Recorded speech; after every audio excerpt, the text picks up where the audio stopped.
রাত প্রায় তখন 3টা। বক্সের গানের তালে তালে গাড়ি চালাচ্ছিলাম আনমন। হঠাৎ ফোনে একটা এসএমএস আসলো। ফোনটা ওপেন করতেই দেখতে পেলাম, সরি প্রিয়, আমাকে ক্ষমা করে দিও। সরি, আমি আপনার প্রিয় না। আপনার প্রিয় সেই ড্রাইভার ছেলেটি না ফেরার দেশে চলে গেছে 4 দিন আগে। আমি তার বন্ধু। সে মারা যাওয়ার পর তার এই সিমটা আমি চালাই। কিভাবে মারা গেল?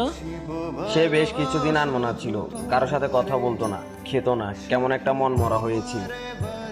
কি হয়েছে সেটা জিজ্ঞেস করলে কিছু বলতো না। গত 4 দিন আগে গাড়ি নিয়ে রংপুর গিয়েছিল। সে ড্রাইভিং করলেও তার মনটা গাড়ির প্রতি ছিল না। আসার পথে মুখোমুখি অ্যাক্সিডেন্ট হয়। দেহটা ক্ষতবিক্ষত হয়ে গিয়েছিল। তার এমন মৃত্যুতে খুব কষ্ট পেয়েছি।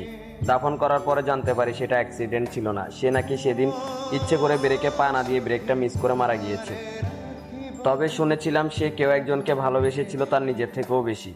সে নাকি তাকে ঠকিয়েছে। ভাই, আমি